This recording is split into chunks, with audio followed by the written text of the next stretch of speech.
Montreal, the U.S. Department of Commerce is adding nearly 80% in preliminary anti-dumping duties on exports of Bombardier Xeris commercial jet.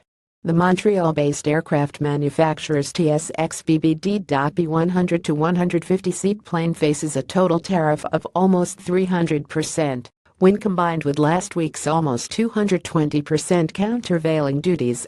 Here's what you need to know about U.S. export duties. Q. What is the difference between countervailing and anti-dumping duties? Countervailing duties are applied when the Department of Commerce determines that foreign governments unfairly subsidize the named producers and exporters.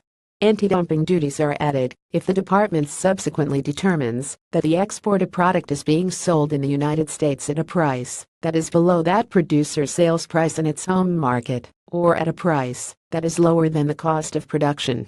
Q. When are duties paid? Duties are paid when the product is exported into the United States.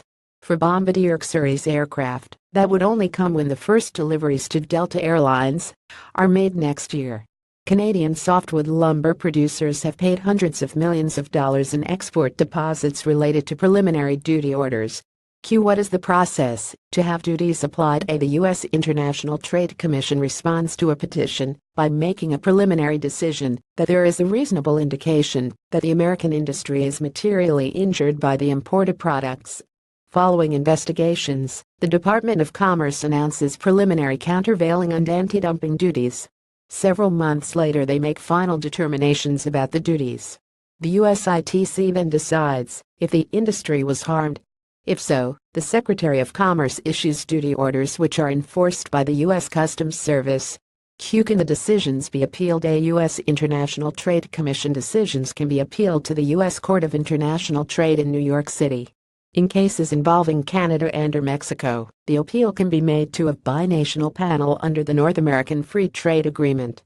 The case can also be taken to the World Trade Organization.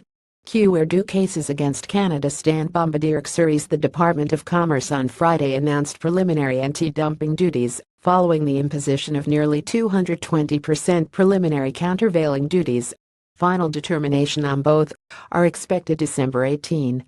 The final USITC determination is scheduled for February 1, with an order being issued February 8.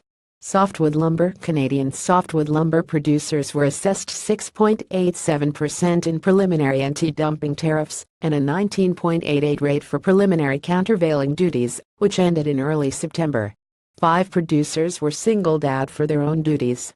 The Department of Commerce is slated to announce final duty determinations on November 14. The USITC is scheduled to release its final determination on December 21. Uncoated groundwood paper. A Washington State paper company launched a petition in August against uncoated groundwood paper from Canada. The USITC issued its decision September 22 that there was a reasonable indication of material injury from the imported products. A preliminary CVD decision is expected around November 2, followed by a preliminary anti-dumping decision around January 16.